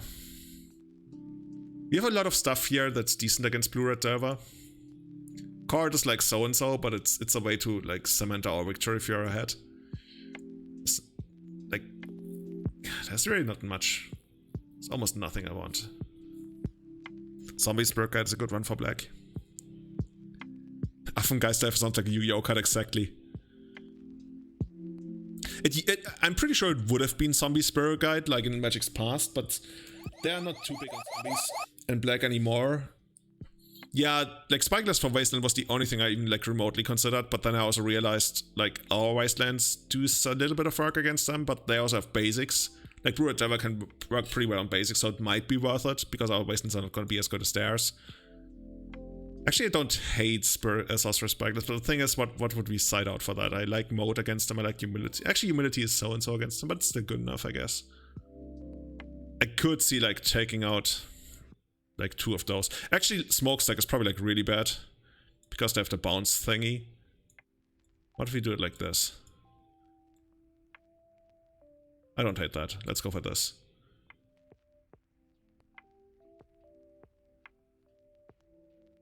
Well, okay, zombies don't have spirits, but you can also cast Remove Soul on a soulless one. That actually used to be one of the Ask the Judge, like Wizards had a thing on their website where you could send in questions and the judge would answer them. And one of them, probably like the most famous one, was, can you cast Remove Soul on a soulless one? Full stop. Next paragraph. You see, it has no soul. It's like a flavor judge. This is clearly a case for the flavor judge, right? Doughty Spirit Guide. That's for black, right? I mean, I didn't come here to not do this on the first turn.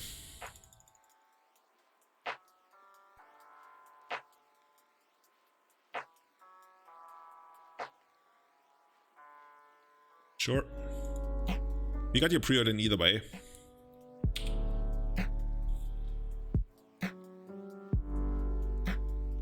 Okay.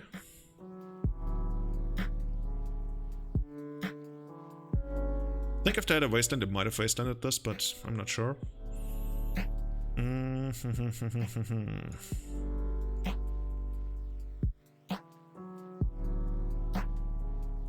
Honestly, I'm gonna go with this. And either name Wasteland or like maybe even a fetch land of the... Oh, they got nothing? Oh, they have double... Oh, this is... Oh my god. Okay, tricky ficky. I almost want to draw my own Wasteland now. So next time they're gonna cast Delver and do nothing. Honestly, I'm gonna name Scalding Tarn, I think. Double Days Delver Bolt. It's gonna be rough. That's gonna be actually rough to beat. Scalding Tarn.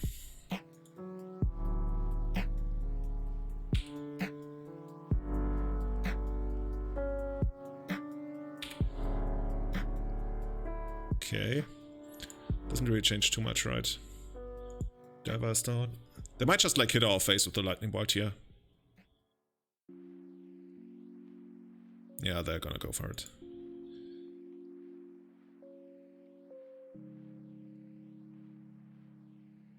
Okay. This is not good. What did we side out for these? What did we take out? We took out Smokestacks. Yeah, that also wouldn't do too much. Would just be too slow, right? That's the thing. Gonna run out this, and then they should probably like even daze this just so we take the 2 extra damage. If I was them, I would consider this a shock to the face. Yeah, and I think I'm not even sure if I want to pay. So next turn, assuming this flips, we're gonna take 4 guaranteed. That makes it 6. Then we're dead. Like. We literally need... Yeah, you know what? We might actually need to pay because we literally need to draw Mode, but then we still die to the... Oh god, this is near impossible to win from here. I think I have to pay and then hope that I get something. I basically need something like Runner, and I need them to not flip Delver. Ultra Pro, hey. Yeah, but if you don't pay, you have no way to victory. That's the problem. Like if you don't pay, there's no sequence of top decks that I think that actually gets us there. So I think we have to pay. Too bad we don't have Entreat. Entreat would be... Oh my god, they got Force. But that's okay, we have Defense Grid now. I mean, that's okay with Gene script, but I think now we need... Yeah, I was thinking we might need humility, but even humility wouldn't do it. So now we get nothing, I guess. I mean, there's a world where they don't pay, right? We should probably name Chaos Harlequin here. Look at the hand, yeah. I think the right name is Chaos Harlequin. That card will eventually rise again and play its diabolic game. And I don't want to be part of that. Once Legacy rediscovers Chaos Harlequin. It's probably the most broken card on the reserved list that hasn't spiked yet.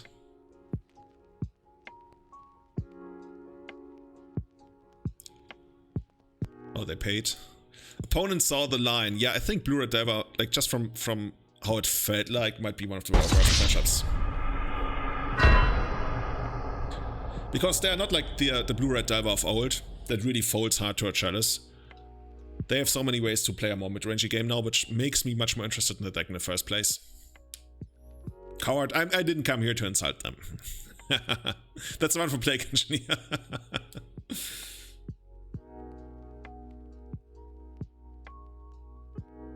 There goes the 5-0 dream. Maybe opponent's gonna be disqualified for playing good cards.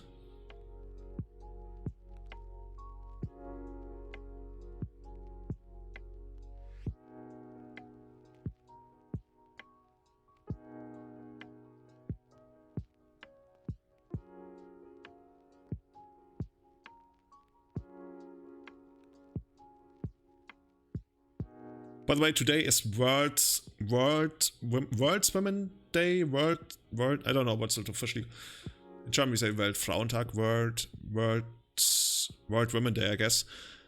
And it's actually like public paid for bank holidays in some parts of Germany. Not in Bavaria, but it's in Berlin. I was trying to set up something with my colleague in Berlin. And she was like, "No, we have like a day off today. This is bank holiday." I was like, "Oh, sweet." I think this might be good enough. But it's definitely gonna depend a lot on what the opponent plays.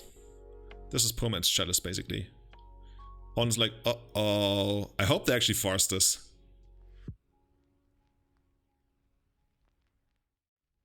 I keep forgetting going back to this, but Wizards, come on. Give me a proper client so I can, like... Oh my god. Like, if they had a proper client, I could automate all of this. The whenever I'm in a match, it automatically changes scenes. I have, like, some serious powers. Ooh! The value! Nuclear launch detected. How do you like this, opponent? Do we actually need a second defense grid? I think we don't. International Women's Day. That makes a lot more sense than World Women's Day. That sounds weird.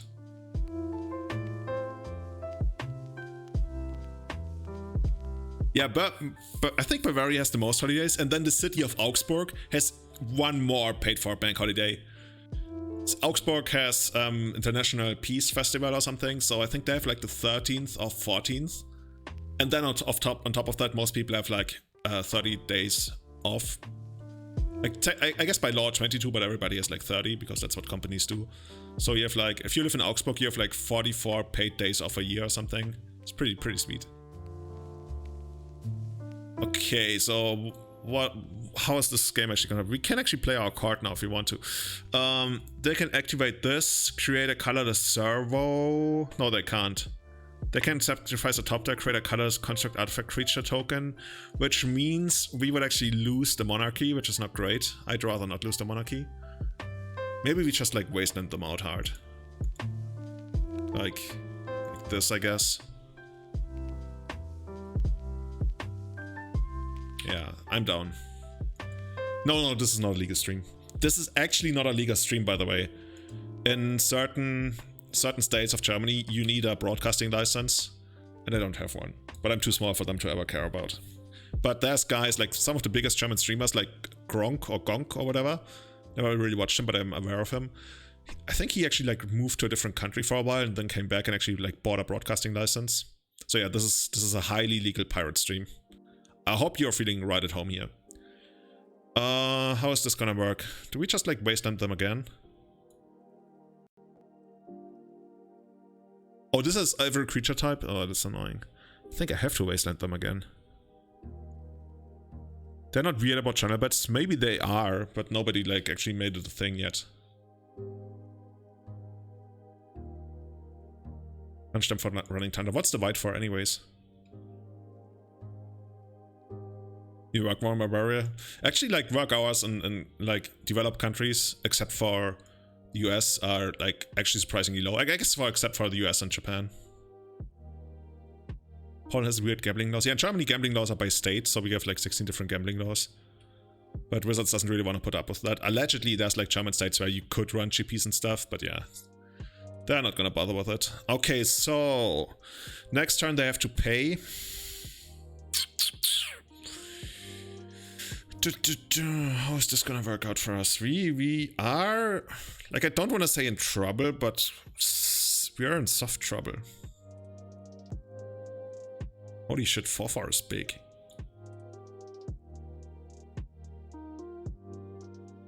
All of this stuff felt pretty good, but like this is not doing anything.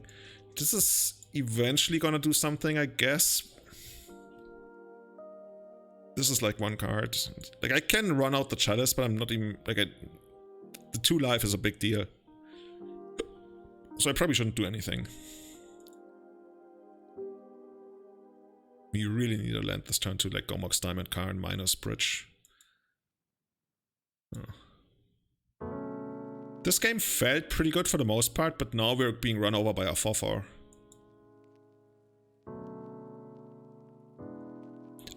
Do you think what's the bring back Paper Legacy support? I can't tell you my source, but it's somewhat semi-public knowledge allegedly that it's well, an entity involved in making that decision has said something akin to, it's not a question of whether, it's a question of when. I mean, I phrased this more cryptically than I should have, but from what I have heard from people in the know, it's yes. The answer is yes. Allegedly. Anyway, so yeah, I can't really do anything here. Is this? Oh no, it's a creature, right? I guess I can turn on my defense grid and block. Oh, dude, this is the way, right? Turn on the defense grid and block. How is it gonna work? Is there anything I can minus here that would help me? I guess I can get Ancient then, but that doesn't do anything.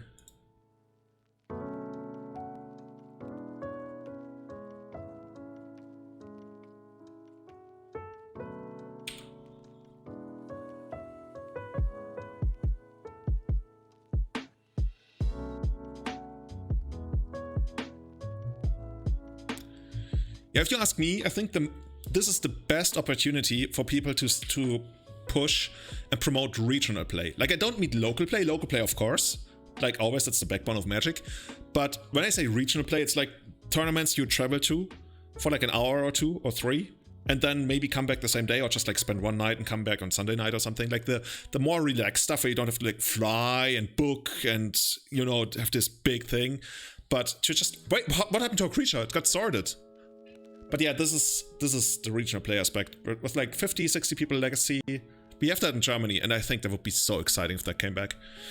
It would be incredibly exciting if that's exactly how Magic came back. And I think there's a huge opportunity to do exactly that. I think we're gonna get Bridge now, right? Is there anything else we might get? It's probably gotta be Bridge.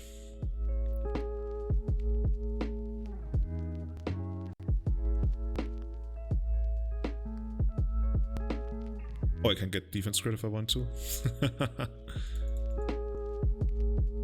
You know what? I wonder whether I should actually play Chalice on 0, but I mean, Ornithopter doesn't scare us when they have like Redfooter Foundry, whatever.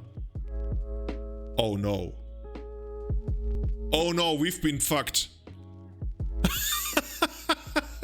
Oh god, no, this is bad. This is really bad. Godlike headshot. Oh, opponent's smart. They got all the plays.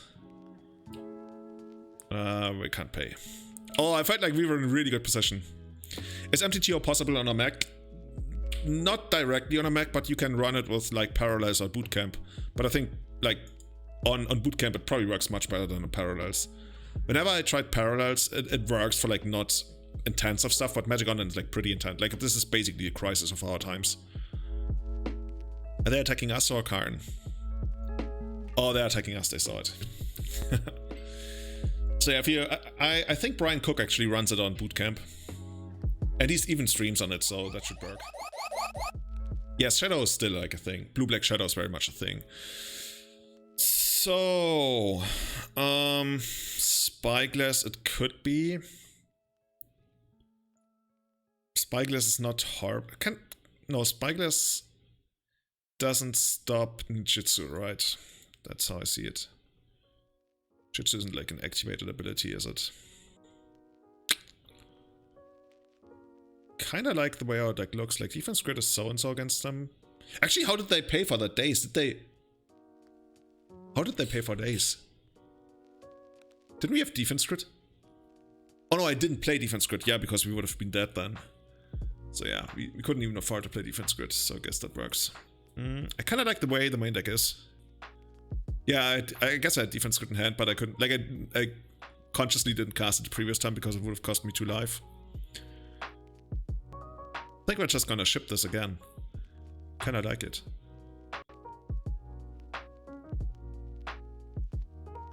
For my paper collection, do you prefer German or English? Or English all the way. German has the stupidest names. German has really stupid translations. Like if you read a German card, it sounds so bad if you speak German. Oh, I mean not bad, just hilarious. But there's only so much hilarity I can take in my Magic cards. But this is not exactly great. I couldn't even see a Shadows on 0. Oh, okay, this is a thing. We can keep 5 cards, right? Oh my god, we can't go on turn 1. We can go turn 1 Trinisphere. But if we do that, we don't go turn 1 Karn. Oh god, the decision. So Smokestack can't be a thing. And Mode probably can't be a thing. You know what? We're gonna go turn 1 Trinisphere. Just because if I go turn 1 Ancient Tomb and I get Wastelanded, it's like, fuck it. And we can always draw a land, and this is gonna delay them by a lot. And if they have Wasteland, this is by far the best sequence of things you could do in the first turn. Give a hilarious German card example. Okay, Seed Cradle Witch. In German it's called, brace yourself, Samenschaukelhexe. The fuck. We have my favorite actually, Rans Run Vanquisher. It's already a mouthful in English. In German it's Überwältiger aus dem Zaunkönigrevier. The best one is Bronze Bombshell, because it's translated in a way that English wizards would never approve. Bronze Bombshell in German is Bronzene Sexbombe. It basically means bronze sex bomb. And wizards would never allow that to go through, right? There's like no way they would ever allow bronze sex bomb on a magic. But in German, they get away with it because with all the translations, like Wizard of the Coast US, they don't care at all. Wait, this means they must play something. Okay. It's gonna be interesting. Oh, they have another force. Sure. Yeah. Fairy Time Reveler. Okay, they literally have the 4/4 again. Okay, we gotta find something, right? We can find something. Yes, they do have the name in very tiny fonts on long cards, like in really tiny fonts. I guess Chalice on 1 is still better than Chalice on 0, but let's see.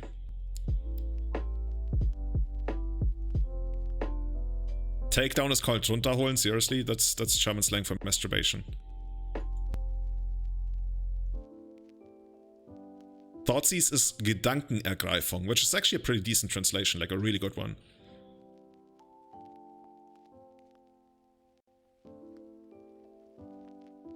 See, some of the cards in Russian are like this. I can totally see that. That's usually why, like, native speakers of those languages, they don't like the translations. Okay. We can't do that. We can't do that. This thing is... People sometimes rumor that this might be a secret tier 1 deck in Legacy. I don't know yet, like I have no definitive opinion on that. But it's probably better than the general consciousness or whatever. Like what people, how good the average player thinks it is. Because I think it's good, but then some people I trust on this tell me it's really good, so maybe it's really good. Oh my god, Hafenstraßenrauschmeißer. It's, what's it called? That card actually used to be really big in standard. Monga something. Hafenstraßenrauschmeißer. Actually, that's, what's it called again? That card actually like used to be a thing in Murph and Legacy Murph, even like as a minor option. Hafenstraßenrausch. Here it is. Waterfront Bouncer. Check it out. Oh, apparently it's gone. Hafenstraßenrauschmeißer. This is the best. Fucking Hafenstraßenrauschmeißer. They just like, they rolled their head over the keyboard and they're like, yeah, this is how I make my money. Oh man. Hafenstraßenrauschmeißer.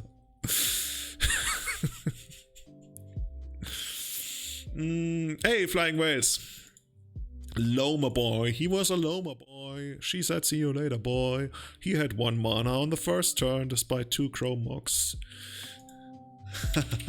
Okay, let's see. I would like to mulligan, yes.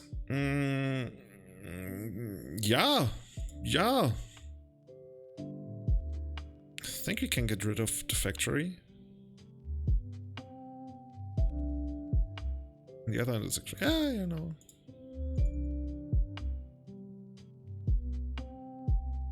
Mangrovensumpf is sweet. It looks a little bit long, but it's sweet.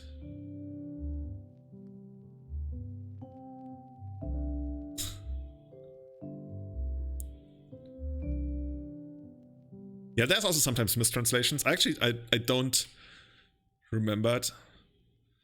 I don't remember some of the good ones. Also, there's a tree that literally has 3 different names in match. Good luck. There's a tree that literally has 3 different translations in Magic. In German. I don't even remember what's it called in English, but there's an English card. It's like some bad tree folk. I tweeted about it a couple days ago. Or rather replied to Jarvis' tweet about it. Okay, that's good.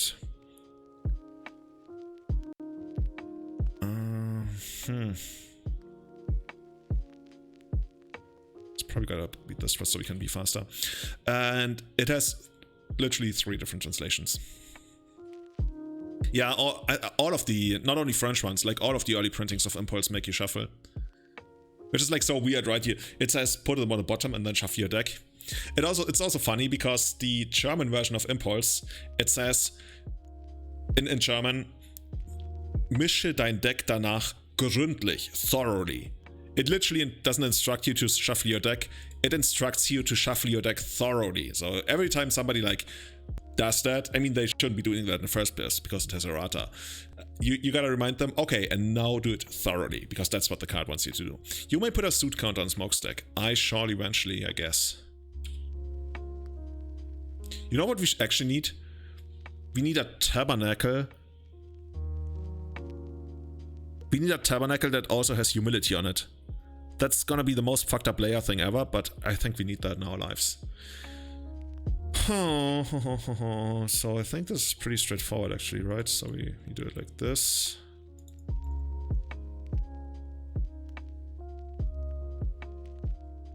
And then we do it like this. Everything has to be done thoroughly. That's, yeah, I guess that's how it works.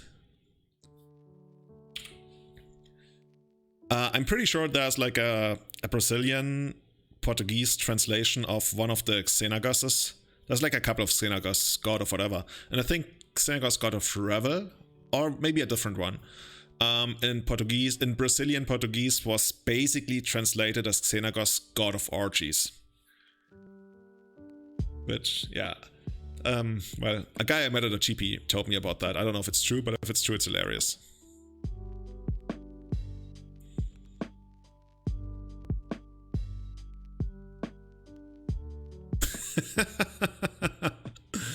Wait, they have another Mox Diamond? Dude, are they actually gonna get that Uro here? Do they have? Yeah, they have enough in the graveyard. It's gonna be interesting. Yeah, you actually, if you want to have an orgy in German, it's actually pretty straightforward. You have to apply for it. But they usually, like, unless there's, you know, something like a pandemic going on, it always goes through. Okay, this is bad. This is really bad. Well,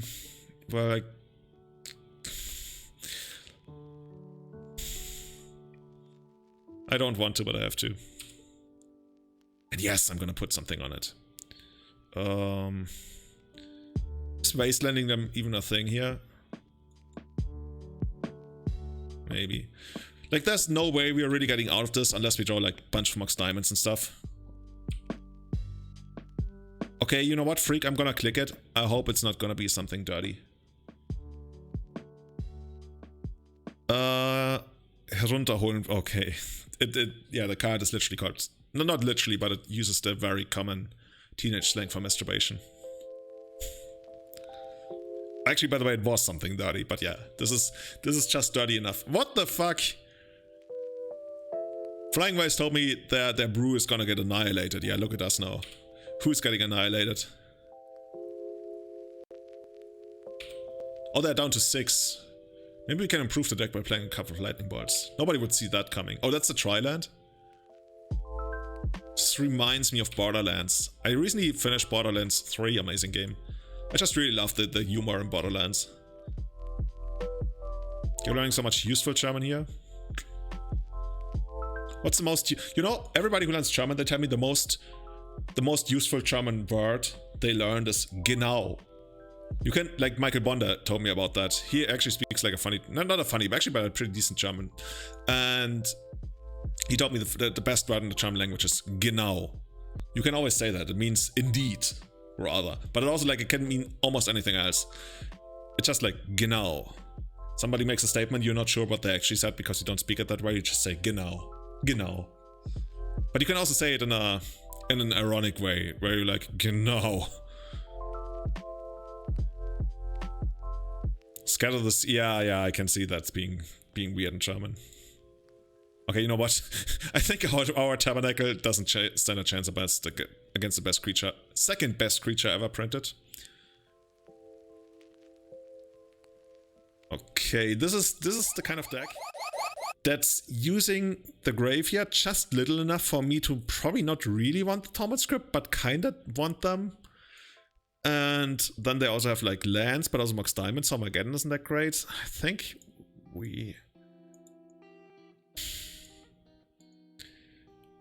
I remember us getting... Did we get forced on something here? I think we... Yeah, we got forced on the Tournament Trinity Sphere, I'm pretty sure. Chalice is probably not great against them, honestly.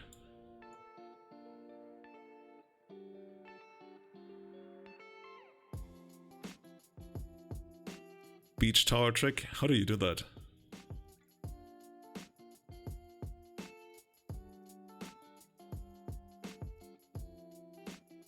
I'm not even... I guess mode is not great. Humility is much better.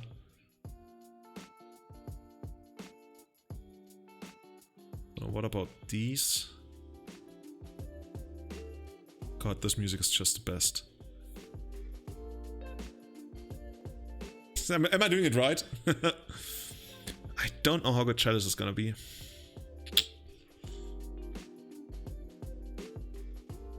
I mean, yeah, they must be playing cantrips, right? I mean, they play Forceful and stuff. Oh yeah, that's... dude, that's what we do. That's a national competition almost against the Brits.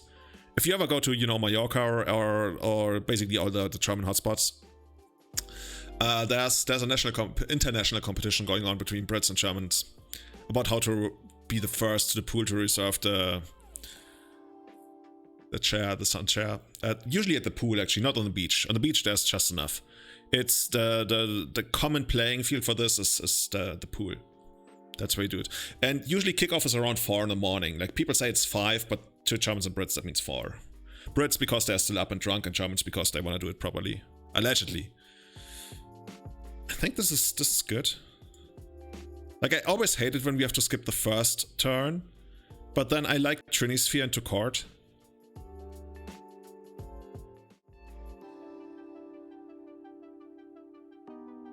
Am I? Are Germans traveling that much compared to other nations? I guess there's more Germans. I think Germany is like the 10th most, 11th most populated country in the world. I'm not sure. So basically goes like China. Okay, actually, let me guess. It goes like China, India, that's for sure.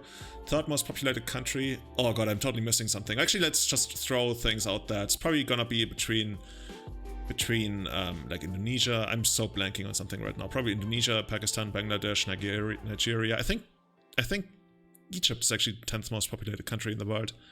I think Egypt is around 100 million now.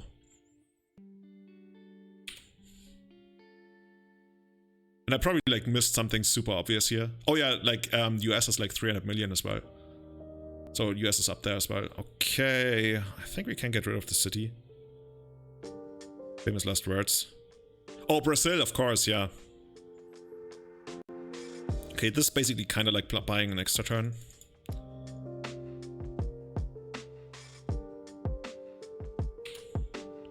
Yeah, and fourth is probably like Indonesia or Pakistan, Bangladesh, Nigeria. Nigeria is not exactly up there. So, okay, this is the worst timeline right now because Caleb just showed up. because we got hit hard by this. Dutch Stax. Yeah, actually, it is Dutch Stax. You're right. I guess we're gonna do it like this, so we can also like, okay. Oh, I hate casting. Oh my god, I hate casting chalice on a Trinity Sphere. It's so bad. Okay. What's you may change? No, I want the value to be 1, and then I pay 1, and that this is an adventure game. This is a point and click adventure. Casting chalice through Trinity Sphere. That's like Monkey Island 5. Okay, do we have it? Yeah, but it was specifically mono white prison with oh fuck, what's going on here? Okay, we found our win condition. It's specifically mono white prison with humility and mode. Otherwise, it usually like was built as angel stacks, if I remember. Okay, so they can wasteland this, but we can also. Well, we can't really do court here, which is annoying. I guess we can actually. We run out court and then we draw the extra card. Then they become the monarch for a turn and draw the extra card. Then we attack back and cast humility. And actually, we don't do anything with that. We should probably like just cast humility here to stop the Dark Confident from getting them an advantage. I don't hate where we are. I'm just a little bit scared of trophy like messing stuff up. Slam court or no balls, dude. I guess. Well, it's either no. This is actually great. Look at this. This is like literally nothing, and the only thing that still sticks out is greatness at any cost. Yeah, about that.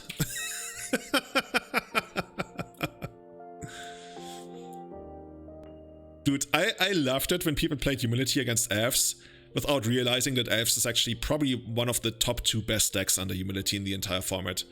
Because you not only do you have like a lot of creatures, you also have Pendelhaven, which makes you the king, and you have Glimpse, which still works, right? So if they have like usually people do it when they have stuff like equipment, and then it can be rough, but even then you can work wonders with Pendelhaven. So yeah, did we just get wastelanded again? The fuck? Okay, at least we won't get forced or something.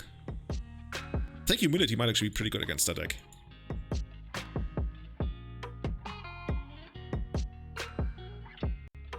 So after US, it's Indonesia, Pakistan, Brazil, Nigeria, Bangladesh, Russia, Mexico. Oh, Mexico is up there too. Yeah, sure. Se hablan español en México. Voy a aprender. Oh, damn. Más español. I was torn between muy and mucho until I realized I want to say más.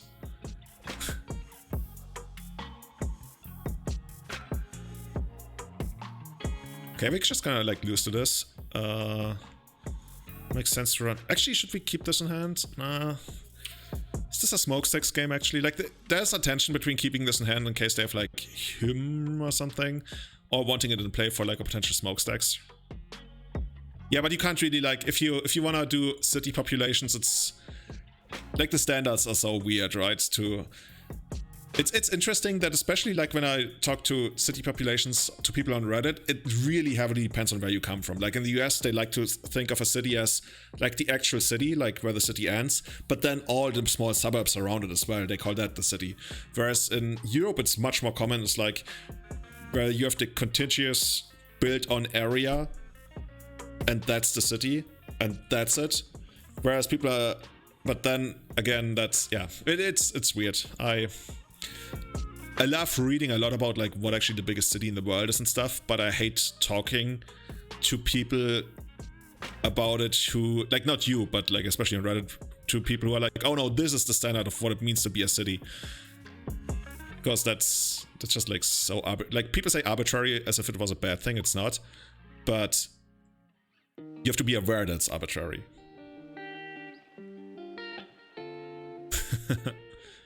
And then there's like the really crazy people who use like the official boundaries, and then that means there's a city in China, actually, in like central China, that technically has more inhabitants than Austria, which is like, yeah, because it's like... Okay, so how do we do this here? I think smokestacks. Smokestacks into cart. Yeah, that actually sounds sweet. Austria hype. What's the best part about Austria? If you could pick one part of Austria to live in that's not Vienna, where would you want to live? Yeah, the city of London is like nothing compared to like proper London or like greater London. Like the city of London is like this tiny little thing.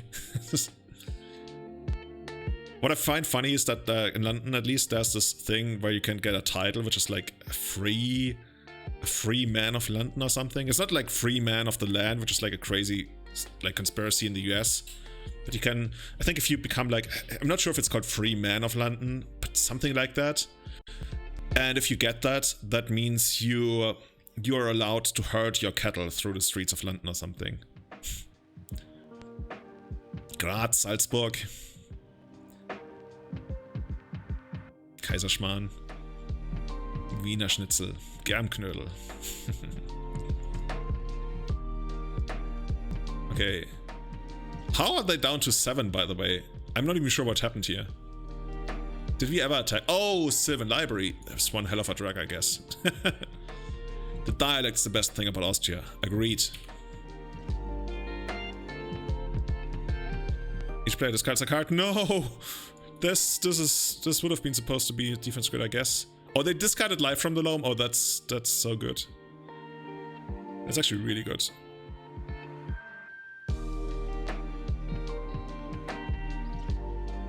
Looks like we might actually lose to the 1-1s.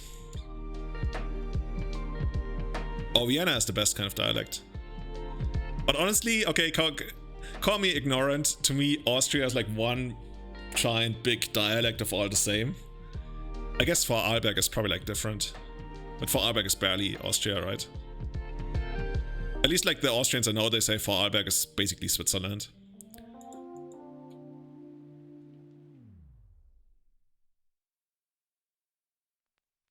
I think I probably run this one out.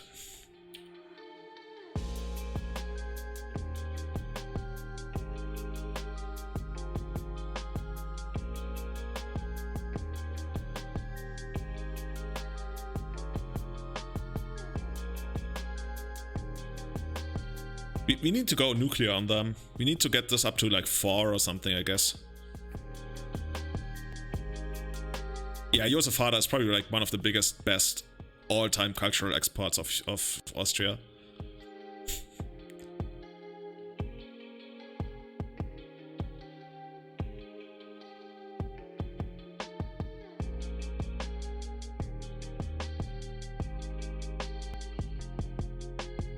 Went to build the Bond deck. But you probably forgot Delver. Oh my god, we just got annihilated. Double kill. I even played the second one to avoid the scenario where they take out the first one. Who knew they were gonna have Force of Figure? I guess that's a pretty good card against us.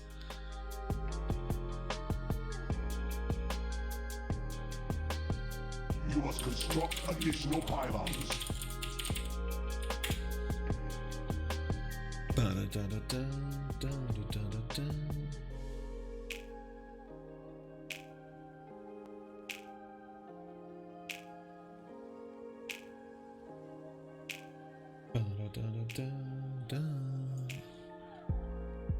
Mode, oh yes.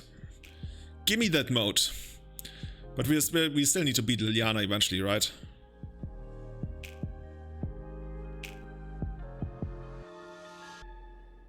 Okay, we got that. Upon saying lol. They just like they literally paid 3 mana to Stone Rain themselves. Doesn't matter though, right? But I like it. Yes, I will put a suit count on this and I will probably sacrifice my defense grid. At least we had some use for it. Oh, another smokestack. Hey, hit me. Actually, we're dead, right? Okay. Never mind. Never mind.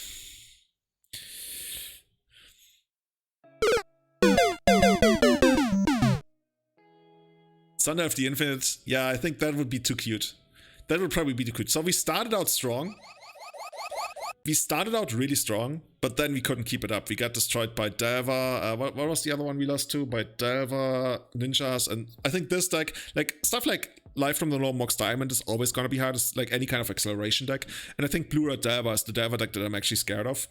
Because we usually we don't care that much about the green splash, but Blue Red Delver I can lean easier on basics and stuff. And well, this one didn't need it even, but have a braids and play much more of a mid-range game. Like at this point, it's almost crazy to say Blue Red Delver is more of a mid-range deck than Grixis Delver, even though it used to be the other way around. And then Rock Delver you can build either way. So overall, I liked it. I think the mana worked out pretty decently. Court of Grace, I think, is good enough, especially because of the smokestacks synergy. Defense grid in the main, it's probably good enough just because to fill out the 2 slot. And by the way, hey, Paragon CCG, hey Scott, how's it going, man? Thank you so much for half a year in the Glimpse chain. We're gonna play Dredge tomorrow, right? You asked for Dredge, there shall be Dredge. I asked Orm about the list and Orm sent me the list. So tomorrow night on this channel, we're gonna be dredging it up. It's been 11 years since the last time I've played Dredge. At least in a tournament. I've played Dredge ever since, a couple times. But in tournament, 11 years. So yeah, I like it. I like the cards. I like the cards at 3 mana. Every time I play the deck, I wish there were Mox Diamonds, but so that's just the way it works. I like the Trinity Sphere so much. For the sideboard, I think we need something... not need, but it would be really sweet if we could actually have something that we could bring in against Delver. Because honestly... it feels bad when you have literally nothing to bring in against the most played deck in the format, other than maybe Sorcerer's Spyglass, which was already so-and-so. So that's... if you guys have ideas in the chat, let me know here. Let me know on Twitter, @itsjulian23. Let me know in the YouTube comments below. Actually, there's lots of awesome stuff coming out of the YouTube comments on the stuff I post there with regards to how to improve decks, especially this one, but also the mill deck. So you've helped us out a lot there. And with that, we're gonna send you to my friend Fenris